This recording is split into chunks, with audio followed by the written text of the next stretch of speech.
All right, so get this. We're diving into a true crime case today that's going to send chills down your spine. Ooh, I love a good spine chiller. Lay it on me. Okay, so picture this. It's 1950s London. Okay, got it. Post-war, right. Right. And we're at this seemingly ordinary address, 10 Rillington Place. Rillington Place. Doesn't sound too sinister. Well, that's the thing, right? Beneath the surface, this house hides a truly dark secret.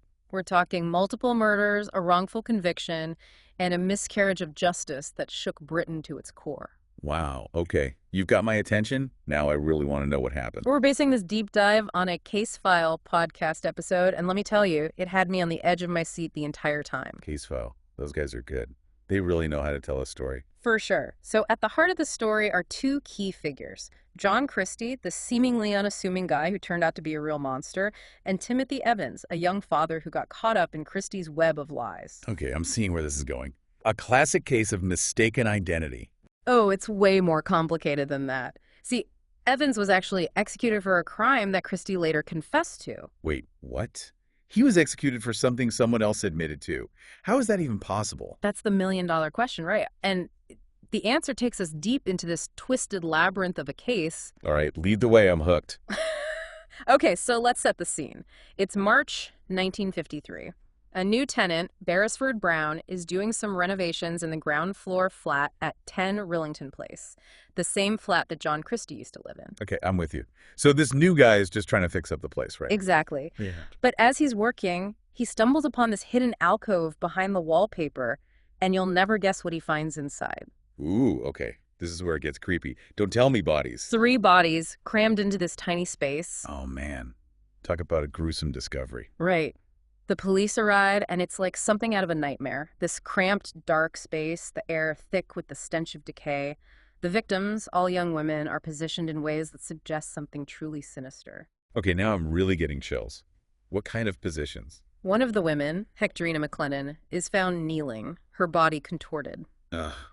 It's like she was frozen in a moment of terror. That's exactly what I was thinking. And deeper inside the alcove, they find Rita Nelson and Kathleen Maloney bound, wrapped in blankets, and showing signs of sexual assault. God, that's awful. It's like the house itself was trying to keep these secrets hidden. You know, it's strange you say that, because it gets even more chilling. They rip up the floorboards and find yet another victim, Ethel Christie, John Christie's own wife. No way. She was right there under the floorboards this whole time. Yep, she had vanished months earlier, and Christie had concocted all these lies to explain her disappearance. It's unbelievable that something this horrific could happen in an ordinary house. That's the thing about evil, isn't it? It often hides in plain sight. You're telling me, so are we talking about just these 4 victims? Well, hold on to your hats, because here's where the story takes a truly mind-blowing turn. Years before these gruesome discoveries, another tragedy played out at 10 Rillington Place. Okay, this just keeps getting more and more twisted. What happened? A young woman named Beryl Evans and her baby daughter, Geraldine, were found strangled in the wash house. Oh, God. Not another murder. And her husband, Timothy Evans, was convicted of their murders and executed. Okay, now I'm really confused. So we've got 2 sets of murders, both in the same house, but years apart. Exactly. And the parallels are chilling. Strangulation, the location, the victims. It all raises this very disturbing question. Could John Christie have been responsible for these deaths as well? It makes you think, right? If he was capable of these later murders, could he have been killing all along? That's a question that haunts this entire case. And as we start to peel back the layers of John Christie's past, a very disturbing picture emerges. Like what? What was so strange about him? On the surface, he seemed ordinary. He even held a position as a war reserve constable. A war reserve constable. That's almost ironic considering what he turned out to be. Right. But behind that facade was a history of petty crimes, violence against women, and this fascination with death that honestly creeped me out just reading about it. Wow. Okay. Yeah, I'm getting the picture. So he wasn't just your average guy next door. Not at all. And get this. His neighbors even nicknamed him the Himmler of Rillington Place. The Himmler of Rillington Place. Jeez. That's not a good sign. Not at all. It really makes you wonder what might be lurking beneath the surface of those we think we know, doesn't it? No kidding. It's a chilling thought. So how did they finally catch this guy? Well, after those bodies were discovered, the police launched a nationwide manhunt. And the media must have had a field day with this. Oh, absolutely. It was a frenzy. They were drawing comparisons to Jack the Ripper and everything. So real media circus. Totally. They eventually caught up to Christie near Putney Bridge. Did he put up a fight? He seemed defeated, almost resigned to his fate. And get this, he had left behind a suitcase packed with evidence. Like he was ready to get caught. Wow, that's almost more disturbing. And then came the confessions. Detailed and disturbing accounts of his crimes. So he just came clean? He initially tried to claim self-defense, but the autopsy results quickly debunked those stories. Of course they did. Yeah. And what about the other murders? The ones from years earlier? Oh, we're getting to that. But first, you've got to hear about some of the things Christie said during his confessions. I mean, he even tried to paint himself as a merciful killer because he used this device to gas his victims unconscious before strangling them. Merciful killer, give me a break. That's messed up. Right. But listening to the actual quotes from the podcast, it's bone-chillingly clear that he was callous and manipulative. He talked about how he wanted to avoid hurting them, but his actions speak louder than words, wouldn't you say? No question about it. It's all a facade to make himself feel better. Exactly. And what's even more unsettling is how he bragged about aiming to kill 12 women. He even made these disturbing comments about women who give you the come on, revealing this deeply misogynistic attitude. It's a stark reminder of the dangers women faced back then and sadly still face today. It's heartbreaking. And to think this was all happening right under everyone's noses. And just when you thought it couldn't get any worse, the investigation takes another turn. The police decide to dig up Christie's backyard. You're kidding, right? There's more. Oh, there's more. What they uncover adds a whole new layer of horror to this already gruesome story. Okay, I'm bracing myself. What did they find? 2 more skeletons, one missing its skull, the other's femur used as a support for a trellis. It's like something out of a horror movie. God, that's awful. It's like he was treating human remains like gardening supplies. It's truly disturbing. And this discovery, along with other evidence, reveals a pattern of violence stretching back years. It turns out these were the remains of Ruth First and Muriel Eady, 2 women who had vanished without a trace. So he had been killing for years, and no one suspected a thing. It's tragic how their disappearances went largely unnoticed at the time. It just further highlights the vulnerability of women, especially those on the margins of society. It's a sobering thought. And now that they've uncovered all of this, it makes you wonder about Timothy Evans's conviction even more, doesn't it? Exactly. Did he actually kill his wife and child? Or was he an innocent man caught in a web spun by John Christie?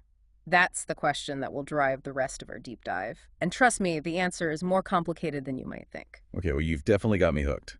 Now I need to know what happened next. Yeah.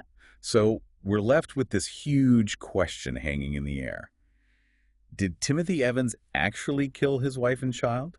Or was he just a pawn in John Christie's sick game? It's a question that haunted everyone involved. And with all this new evidence about Christie coming to light, the authorities were under immense pressure to figure out what really happened. Makes sense. They had to do something right. They did. They launched an inquiry into the case, hoping to finally shed some light on the truth. But here's the thing. The outcome of this first inquiry, led by Scott Henderson, only fueled the controversy even more. Oh no, what happened? Despite all the evidence pointing towards Christie, Henderson's inquiry actually upheld Timothy Evans's guilt. Wait, are you serious? Even after everything they knew about Christie? It's mind-boggling, right? He leaned heavily on Christie's testimony from Evans's original trial, but he basically ignored all of Christie's later confessions.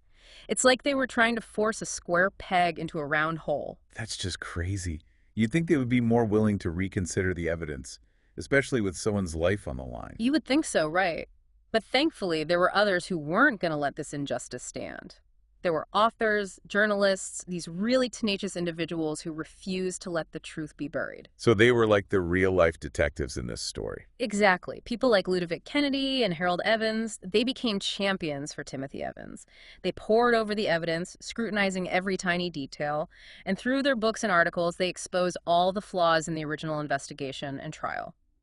Wow, they sound like real heroes. They were giving a voice to someone who had been silenced by the system. Absolutely. And they rallied public support, keeping the pressure on the authorities to reopen the case. It's inspiring to see people fighting so hard for what's right. And did it work? Did their efforts make a difference? They did. The public outcry and the mounting evidence became impossible to ignore.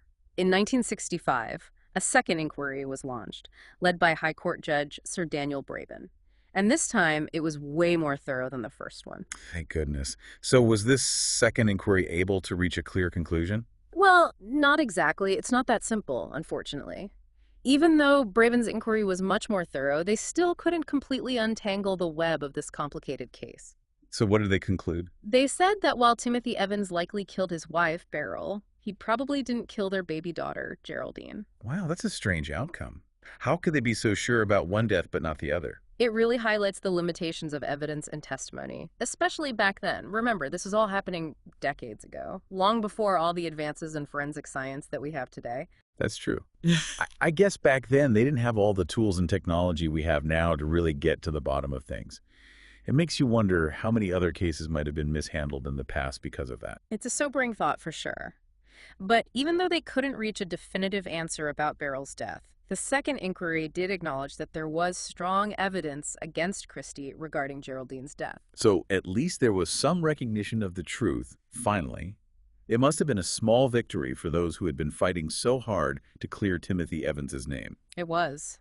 And this acknowledgement led to a huge turning point in the case. In 1966, Timothy Evans was granted a posthumous pardon for Geraldine's murder. Wow, a posthumous pardon. That's incredible. It's tragic that it came too late for him, but it must have brought some peace to his family. It did. It was a bittersweet victory for sure. But it also had this ripple effect that went way beyond just this one case. The Evans case became a rallying cry for those who opposed the death penalty in Britain. It makes sense. It really highlights the fallibility of the justice system and how the ultimate price can be paid for its mistakes. Exactly. The pardon was a landmark decision, not just for the Evans family, but for the entire movement to abolish capital punishment. It showed the world that there's a very real possibility of executing an innocent person and that the death penalty just isn't worth the risk. I can't imagine the weight of that realization, knowing that you were responsible for taking an innocent life. So even though the pardon brought some closure, I'm guessing the fight for justice wasn't over for the Evans family. You're right about that. They were determined to fully overturn Timothy's conviction for Beryl's murder, even after all these years. It's amazing to see their dedication. They wouldn't rest until their loved one's name was fully cleared. But unfortunately, the legal system proved to be a huge obstacle. What do you mean? Even though the court acknowledged that Timothy was likely innocent in Beryl's death, they still refused to overturn his conviction. Oh, come on. After all that, they still wouldn't fully exonerate him. That's just not right. I know. It's incredibly frustrating. The court cited procedural complexities and the fact that so much time had passed as their reasons. It just goes to show how rigid the legal system can be, even when there's overwhelming evidence to the contrary. It's true. And it's a tragic reminder that sometimes, even when the truth comes out, justice isn't served the way it should be. It makes you wonder about all the other cases out there where justice may never be fully served, doesn't it? It does. And it brings us to this question that still lingers today. Could something like this massive miscarriage of justice, happen in our modern times? Have we really learned from the mistakes of the past? It's a question we all need to be asking ourselves. Yeah. And it leads us to the legacy of 10 Rillington Place. How did this case shape the way we view justice and the potential for errors within the system? I mean, it's a story that stayed with people for decades. You know, even though they tore the house down, the story of what happened at 10 Rillington Place, it's still with us. It's true. Some places just hold on to their stories no matter how much you try to erase them. It really makes you think like those walls must have absorbed all that suffering, you know, all those secrets. Yeah. And even though the house is gone, the story itself, it just keeps drawing people in. It's like we're all trying to make sense of it, trying to understand how something so awful could happen. I think that's part of the appeal of true crime, right? It forces us to look at the dark side of humanity. For sure. And in this case, it also makes us think about justice and accountability. You know, all the ways this system can fail. The Evans and Christie cases, they had a huge impact on the way things are done in Britain now, like forensic science and police procedures. Oh, yeah, all that mishandled evidence, those coerced confessions. Yeah. It really exposed the flaws in the system back then. And hopefully it led to some positive changes, right? Like safeguards to protect innocent people and prevent those miscarriages of justice from happening again. Exactly. They had to learn from those mistakes. And the case also brought the debate about capital punishment to the forefront. And ultimately played a role in its abolition in Britain, right? Absolutely. It's a reminder that even the most tragic events can lead to positive change in the long run. It shows we have to keep learning from the past and hold people accountable and just keep fighting for a better world. And never forget what happened at 10 Rillington Place.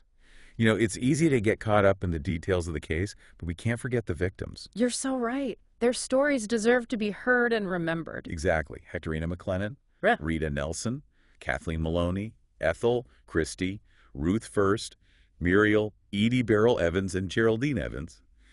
They were real people with families and lives cut short. It's a powerful reminder that violence has real consequences, and we need to do everything we can to prevent it. And seek justice for those who have been harmed and protect the innocent. Well said. So as we wrap up this deep dive into 10 Rillington Place, what's the one thing you want our listeners to take away from all of this? That's a good question. I think it's this. Be critical. Think for yourself. Don't just accept what you hear at face value. Question things. That's great advice. And for our listeners, if you're interested in learning more about this case, there are tons of resources out there. Books, documentaries, articles. It's a story that deserves to be explored and discussed. And never forgotten. Thanks for joining us on this deep dive into 10 Rillington Place. And until next time, stay curious.